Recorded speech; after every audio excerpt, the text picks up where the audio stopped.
Découvrez comment préparer un délicieux curry végétarien avec des épinards, des petits pois et une touche d'ail pour une explosion de saveurs. Suivez cette recette simple et savoureuse pour un plat réconfortant et sain. Pour cette recette, j'utilise 350 g de jeunes pousses d'épinards. On peut aussi utiliser des épinards congelés, mais pour cette recette, je conseille vraiment d'utiliser des jeunes pousses d'épinards car les feuilles sont plus petites, plus tendres et plus savoureuses. Après avoir bien lavé les feuilles d'épinards, je vais les hacher finement.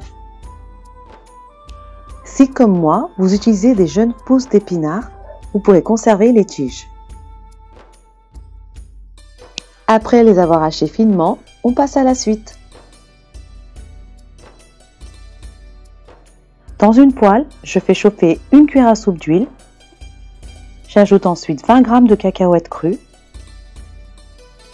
Je les fais griller 3 à 4 minutes.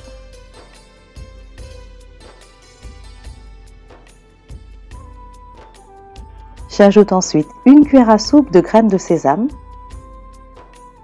Je les fais griller pendant 1 minute. Je les retire du feu. Je les laisse refroidir et je réserve.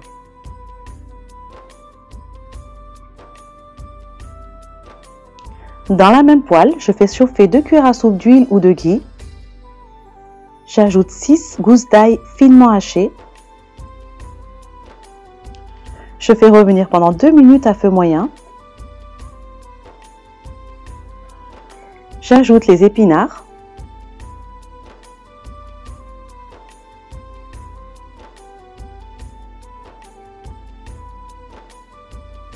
J'augmente le feu et je fais revenir les épinards à feu vif jusqu'à ce que toute l'eau soit évaporée.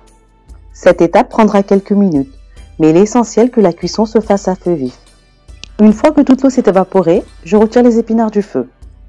Dans un blender, j'ajoute 20 g de coriandre fraîche, un demi-piment vert haché, 2 tomates hachées,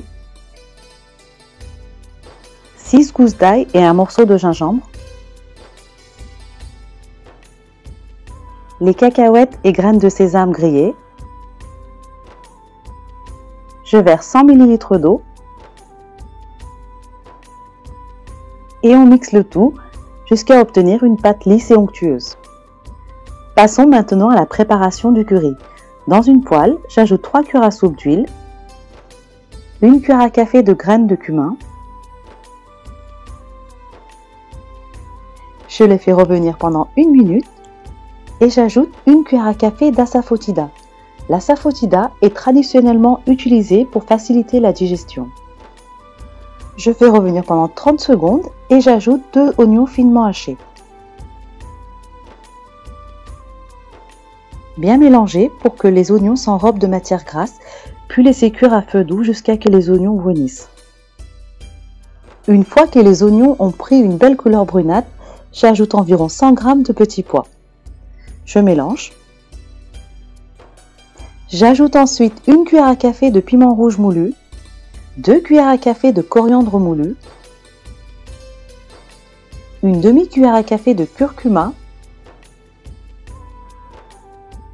Je mélange et je laisse revenir pendant 2 à 3 minutes. Je vais maintenant verser la pâte que j'avais passée au blender.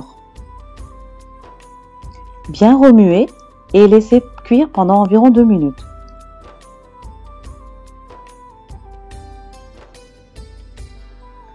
Je verse 100 ml d'eau. J'ajoute 1 cuillère à café de sel.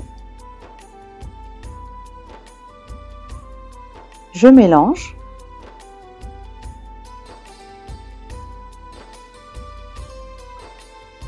Couvrir et faire cuire à feu moyen pendant environ 5 minutes. Au bout de 5 minutes, je retire le couvercle. Vous voyez que toute l'huile est apparue à la surface. Il est temps maintenant d'ajouter les épinards. Bien mélanger et ajouter 1 cuillère à soupe de maïzena. Mélanger et faire cuire environ 2 à 3 minutes. Versez ensuite 100 ml d'eau.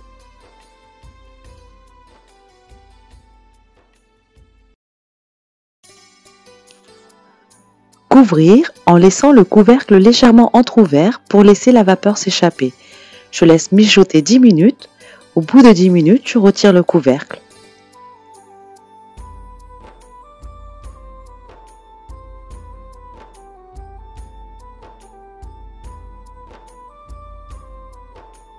Ajoutez une demi-cuillère à café de garam masala, une cuillère à soupe de feuilles de fenugrec séchées,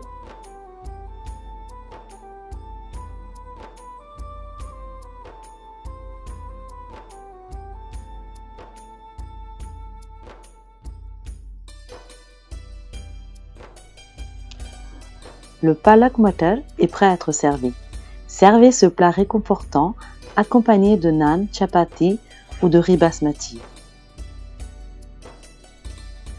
Essayez cette recette et dites-moi en commentaire si elle vous a plu.